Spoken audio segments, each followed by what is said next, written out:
And now we're going to talk about paving. Prior to paving, there's a lot of prep work that's required if you'd like to maximize your paving results.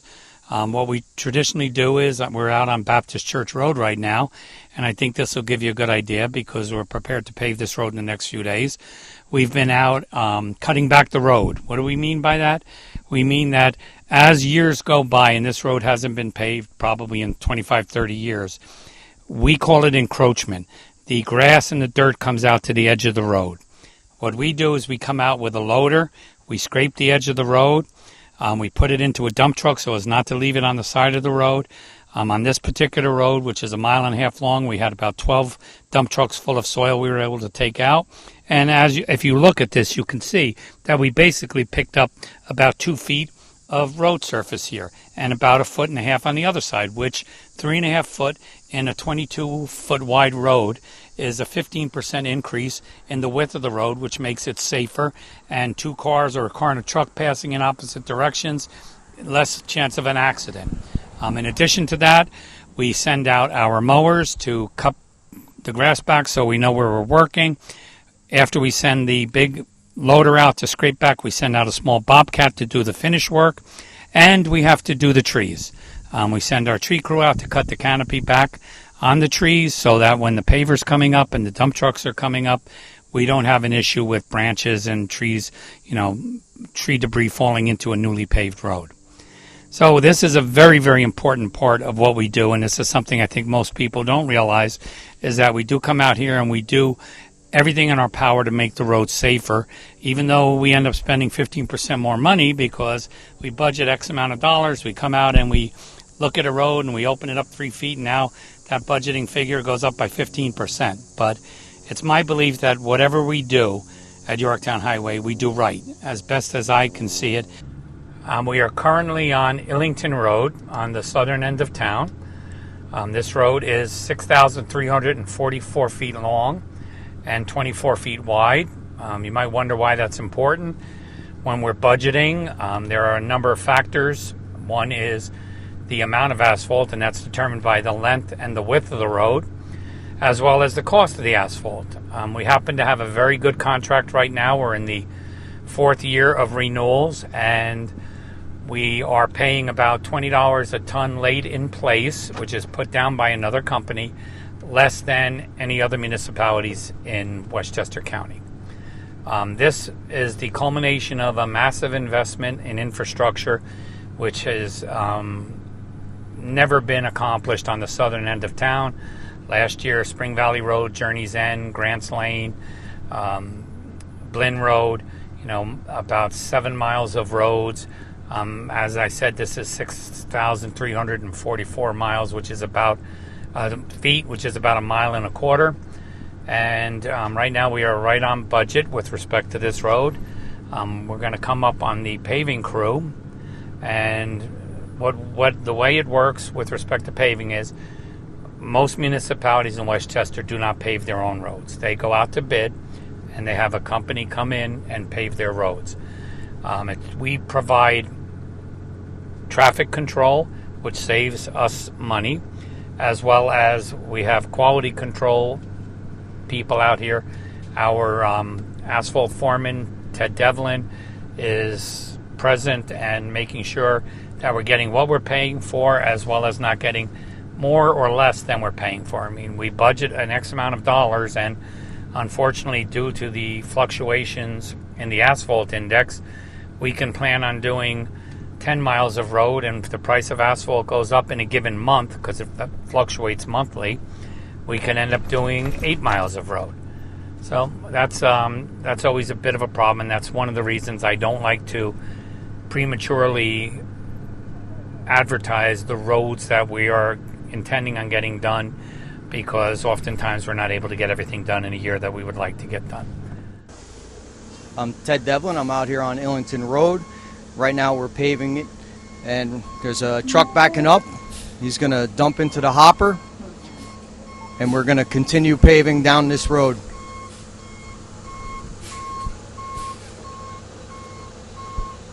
The gentleman on the top, make sure that they don't overfill the hopper.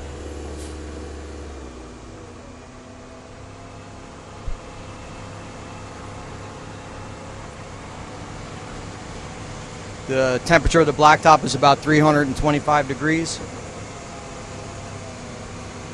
We have tack coat spread out underneath it so it adheres to the road.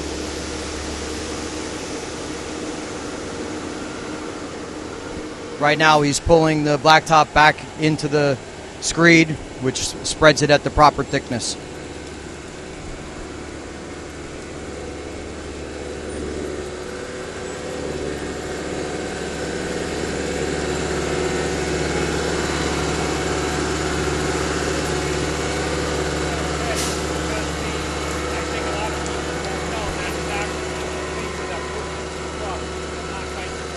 Yes, this is true.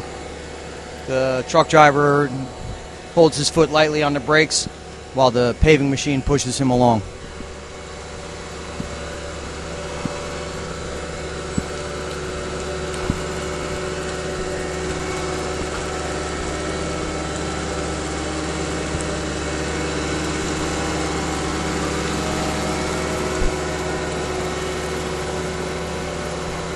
Right now we have approximately 6 more trucks on their way.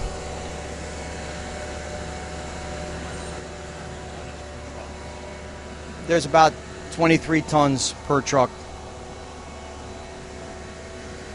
See, I run the paver, I coordinate the trucks, the crew foreman, so I do that as well.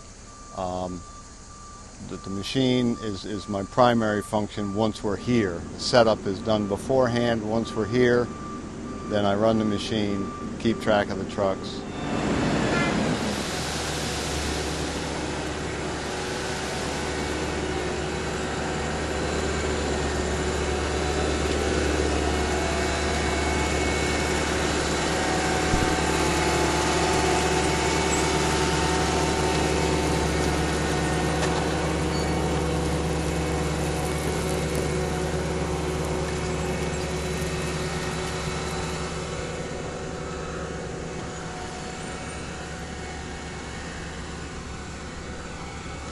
So if you'll see the two gentlemen on the back of the paver, they have a little knob that they're turning right there. That is what is regulating the screed, which is dictating how much asphalt is being put down on the ground. That's a very important job because we need to keep the crown in the road, so you can't just go straight across. One part of the screed has to be a little lower, angles and what have you. So, you know, and then as you could see, Ted Devlin is up there making sure that we're getting exactly what we need as well. So the more eyes on a particular project, particularly something as important and as expensive as this, the better it is. And that's why we provide oversight as well as traffic safety control. See, now there's obviously a low spot there, and it gets addressed prior to being so far past it and rolling it out.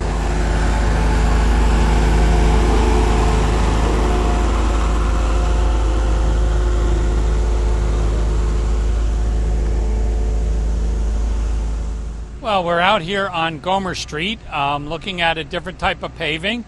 This is actually as a result of what we require from Con Edison as they open up our roads to replace leak-prone gas main. They what the Highway Department requires is an 1.5 to 2 inch mill and fill. Con Edison uses Petrillo to do their paving. And as you can see behind me, the road's looking great. Very happy with the way it's going this year, as opposed to last year when they waited to the end of the year to get everything done. This way they are now, you know, addressing issues as they move forward, so we won't be dealing with rough roads till the end of the year. Con Edison over the next 5 years will be doing about 7.5 miles of gas main replacement and paving the roads that they disturb. It's simple math. If you figure at $150,000 a mile, it's roughly $1,200,000 of paving that our residents will get free. I shouldn't really use the word free because we certainly are inconvenienced while this is occurring, but at least there's a pot of gold, so to speak, at the end of the rainbow. You know, that's basically what we're looking at now, and similar to the other paving, you have a heavy roller, a vibratory roller, a finish roller, the smaller roller, and you can see as they are going down the road, same scenario, dump truck being pushed by the paver, and rakers making sure the seam is good. So this is a continuing project. Last year, from Fairview to London Road was paved. This year now they are currently paving to Courting Road from London, and hopefully when they're done, we'll be done beyond Sterling. Couple of miles of paving, which is great. In addition to which, as we're here today, the milling machine is over on Mosman, off of Hanover, and also on Montrose, because, as I said, Con Edison is trying to stay ahead of the curve with respect to restoring these roads, as opposed to us waiting to the 11th hour and deal with 1,000 road plates on our roads.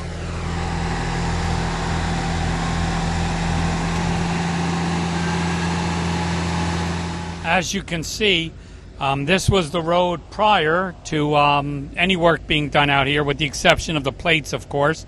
And if you look at the road as it's finished, it's a vast improvement, and certainly it's a great thing for our taxpayers to get well over $1 million worth of paving at no cost other than inconvenience. And, you know, I think that as we progress with this work, the inconvenience is becoming less and less. Certainly, we have nowhere near the activity on our phones.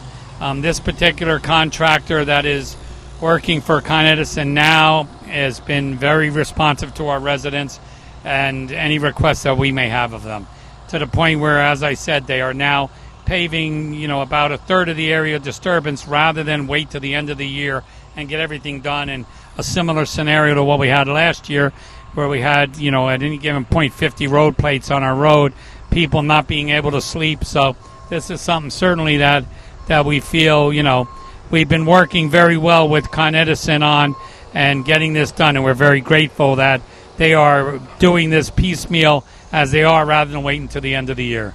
As this paving is occurring, we actually have a Con Edison, we always have a Con Edison inspector out here, making sure it gets done correctly, that we're all on the same page with respect to what we expect and what they expect, and that, you know, it's an equitable arrangement for everyone. We are replacing leak-prone gas main. We want to keep our residents safe. Con Edison wants to keep our residents safe. Unfortunately, this kind of work does involve some inconveniences, but at the end of the day, as I've said numerous times, Con Edison's out here making sure that, you know, we're all happy at the end of the day. Right now we are on Edgewood Street, off of Montrose, off of Hanover. The Trillo is out here milling our roads prior to getting ready to pave them. As you can see, they take out about 1.5 to 2 inches of cracked and unpleasant, if you will, asphalt. And when we get a new course down, it'll be on a very good base. The idea being that you could see the milling machine right here. They're probably setting up now to continue milling this road. It makes about 4 feet in a pass, so it takes a few passes to come down the road. And this is a excellent way to pave roads. Unfortunately, when we pave our roads in Yorktown, we do not mill our roads. It would add about 60% to the cost of doing a given road, which would then cut our capability of paving by 60%. But we are very grateful that Con Edison, based on the Highway Department's requirements, is milling and filling our roads correctly. In conclusion, I'd like to thank you for watching. I hope that you found this show informational with respect to what the Highway Department does on a few various aspects of the things we touch base on daily. As we move forward with Yorktown Update, we will continue to highlight the various aspects of work that the Highway Department does, such as trees, such as catch basins, pothole repair, and unfortunately, ultimately, winter safety in terms of plowing and salting. So I'll just ask that, I hope that you tune in as we move forward. I hope you find these segments helpful and useful, and I thank you again for allowing us the opportunity to speak to you.